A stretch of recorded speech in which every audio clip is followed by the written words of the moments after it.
আমি 100 দিনের কথাই ধরছি। এই 100 দিন ধরে এত বড় একটা যেখানে পুণ্যার্থীদের ভিড় হবে সেটা যখন জানা ছিল, তার আগে পর্যন্ত এই যাবতীয় নজরদারি এবং যেটা প্রতিরোধমূলক ব্যবস্থা নেওয়া দরকার ছিল সেটা নেওয়া হয়েছিল কিনা। কিন্তু আমি এখানে তৃণমূলের দিকে আঙুল তুলছেন বিমল শঙ্কর নন্দ, বিজেপির মুখপাত্র, তৃণমূলের দিকে আঙুল তুলছেন একইভাবে রামপুরহাটের বিজেপি বিধায়ক। স্পষ্ট এই যে ভয়াবহ বিপর্যয় ঘটেছে, 9 জনের প্রাণ চলে গিয়েছে, তার কারণ হচ্ছে একমাত্র দুর্নীতি, যেটা ওই তারাপীঠ রামপুরহাট ডেভেলপমেন্ট অথরিটি দিনের পর দিন করে এসেছে বলে তার অভিযোগ। কি বলছেন দেখুন।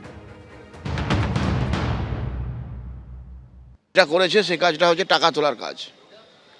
টিআরডিএ দুর্নীতি হয়েছে, টিআরডিএ দুর্নীতি মানে ভয়াবহ দুর্নীতি। টিআরডিএর দূরদৃষ্টিতার অভাবের জন্য আজকে এই ঘটনা ঘটেছে। একদম কিছু দেখভাল হয়নি, মানে 100% দেখা দায়িত্বের মধ্যে পড়ে। ও টাকা তুলতে ব্যস্ত ছিল, টিআরডিএ টাকা তুলতে ব্যস্ত ছিল, পুরো সিস্টেমটাই ঠিকঠাক ছিল না। এত বড় একটা হোটেল চলছে, তার সিকিউরিটি ব্যবস্থা নাই, দরজা করেছে পিছনের দিকে, দরজাতে তালা মারা। যে দরজাগুলো ঠিকঠাক খোলা থাকতো মানুষগুলো বেঁচে যেত। না, নিশ্চয়ই এই প্রশ্নটা উঠবে যে টিআরডিএ যখন বিধায়ক হলেন ধ্রুব সাহা, টিআরডিএর এত দুর্নীতি যে রামপুরহাটে তিনি বিধায়ক চৌঠামের পর থেকে, তাহলে ব্যবস্থাটা নেননি কেন?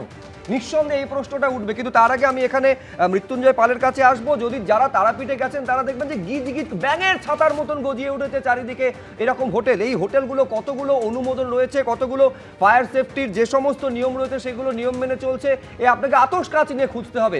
মূল প্রশ্ন হচ্ছে মাসের পর মাস, বছরের পর বছর, গত 15 বছর ধরে এইগুলো প্রশাসনের নাকের ডগায় গড়ে উঠেছে। কাছেই হচ্ছে থানা, থানার সামনে যদি এরকম পরিস্থিতি হয়, তারাপীঠ জুড়ে কি অবস্থা? এই পরিস্থিতির দায় তৃণমূল কংগ্রেসের তৎকালীন সরকার কিভাবে অস্বীকার করতে পারে মৃত্যুঞ্জয়? প্রথমত যারা এই ঘটনার ফলে প্রয়াত হয়েছে, অত্যন্ত মর্মান্তিক ঘটনা, যারা মানে এখনো হাসপাতালে ভর্তি, তাদের দ্রুত আরোগ্য কামনা করি। এবার বলছি যে এই যে ধ্রুব সাহার মতো বিধায়করা যারা অবিবেচকের মতো কলঙ্কিত করার চেষ্টা করে, মানুষকে কোনো প্রমাণ ছাড়া এই যে এই অপবাদগুলো দেয়, তার জন্য আজকে আশিস ব্যানার্জির মতো 5 বারের বিধায়ক, ডেপুটি স্পিকার, মন্ত্রী, তাকে আত্মহত্যা করতে, তাই সুইসাইড নোটে আছে। আপনি যে প্রশ্নগুলো করছেন যে এখানে বলা হচ্ছে যে নিয়ম না মেনে, নিশ্চিতভাবে নিয়ম না মেনে যদি হোটেল চালু হয়ে থাকে 15 বছরও যদি করে থাকে, আমি তোমাকে একটা তোমার কাছে আসছি, সেটা হচ্ছে এখানে ভাবতে পারেন যে এইখানে আগুন লেগেছে, সেই আগুনকে নেভানোর জন্য পাশের হোটেল থেকে ফায়ার এক্সটিংগুইশার নিয়ে আসতে হয়েছে। এইটা পরিস্থিতি। আমি দমকল আধিকারিকের, তুমি যে বাইটটা শোনালে পুরো বাইটটা আমি শুনিয়ে দেবো। তিনি বলেছেন অগ্নি নির্বাপক যন্ত্র একদম ঠিক ছিল এবং ওই হোটেলের পাইপের, ওনাদের যখন জল শেষ হয়ে যায় ওই হোটেলের পাইপের জল, ওনার পাইপ ব্যবহার করে ওরা জল দিয়েছেন। সেই আমি শুনিয়ে দিতে পারি, আমার কাছে বাইট আছে। দ্বিতীয় কথা, আমি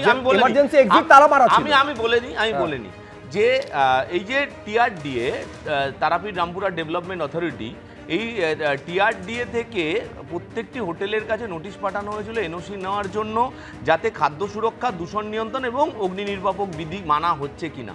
এবং প্রায় আমি দায়িত্ব নিয়ে বলছি 98%-রও বেশি হোটেলের সেই সমস্ত কিছু করে নেওয়া হয়। এই সরকার আসার পরে এসডিও থেকে 8টি হোটেলকে, আবারও বলছি আপনাদের চ্যানেলের মাধ্যমে, মাত্র 8টি হোটেলকে নোটিশ পাঠানো হয় যাদের এই নিয়মগুলো না মেনে হোটেল চলছিল। তার মানে 8টির মধ্যে কিন্তু এই বিদেশিনী নামক হোটেলটি, যেখানে এই ঘটনা ঘটেছে, তার নেই, নোটিশ নেই। তার মানে তার সমস্ত নিয়ম মেনেই চলছিল। এই যে এসডিও থেকে নোটিশ পাঠানো হলো এবং টিআরডিএ থেকে আমাকে বলতে দিন, তৎকালীন মুখ্যমন্ত্রী বারবার তো বলেছেন যে 100% কাজ হয়ে গিয়েছে, তার মধ্যে আমি যে 98% যদি কাজ হয়ে গিয়ে থাকে, 2% বাদ থাকে কিভাবে? 8টা হোটেলকে যে যারা মানেনি বলা হয়েছিল, এসডিও থেকে নোটিশ পাঠানো হয়েছিল, কোন শাস্তিমূলক ব্যবস্থা নেওয়া হয়েছে? বিদেশিনী হোটেলটা ছিল না। কথা ঘুরিয়ে দিলে হবে না, এই কথা ঘুরানোর ব্যাপার না মৃত্যুঞ্জয়, ফ্যাক্ট ফ্যাক্ট। তুমি বলছি গোটা বিষয়টাকে রাজনীতির মোড়কে দেখলে হবে না। 9টা মানুষের প্রাণ চলে গিয়েছে মৃত্যুঞ্জয়, নিশ্চিতভাবে 9টা মানুষের প্রাণ চলে গেছে। এই সরকারকে দায়িত্ব না নিয়ে পালিয়ে গেলে হবে না। এবিপি আনন্দ, এগিয়ে থাকে, এগিয়ে রাখে।